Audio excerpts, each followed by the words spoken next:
सम्मान है भैया, दोबारा प्रणाम है, आशीर्वाद की कामना है। वाह भैया ए बाबू एक भजन लगत बा, कैसे लगत बा है अरे पिया के ऊंची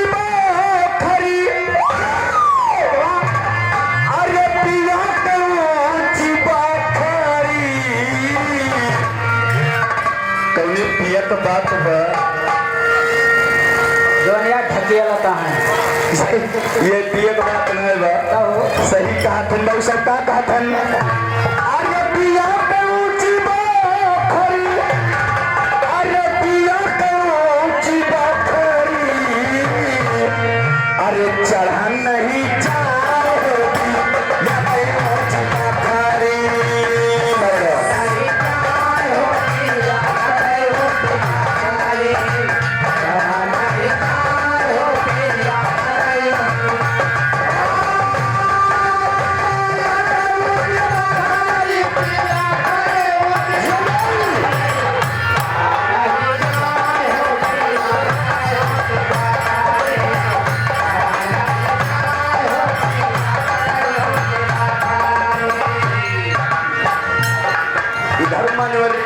राम मिलन यादव बाबू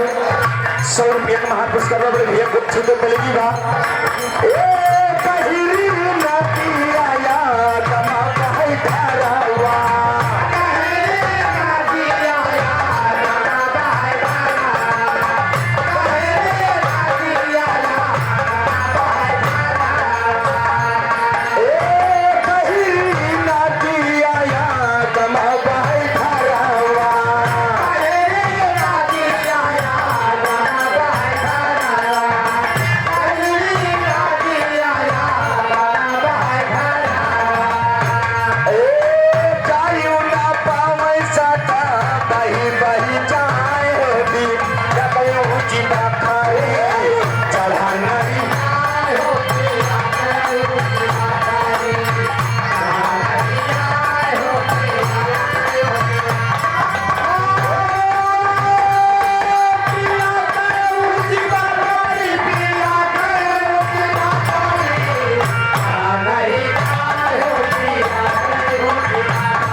दुर्गा जी के नाम पर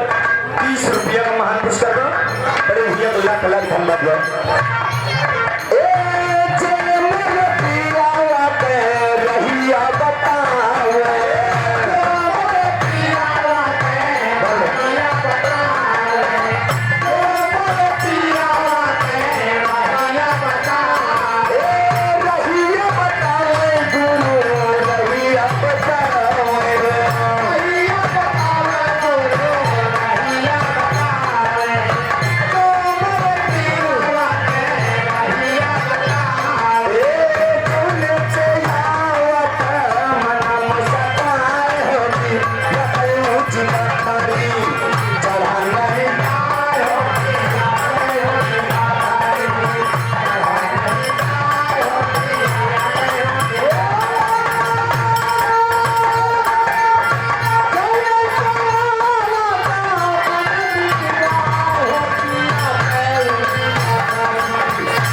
सम्मान भैया की तरफ से भैया का बार बार प्रणाम है, आशीर्वाद की कामना बा।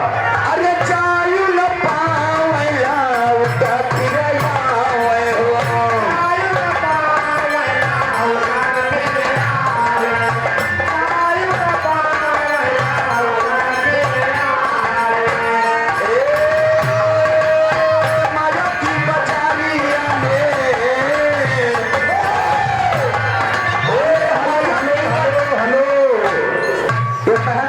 प्रशांत भैया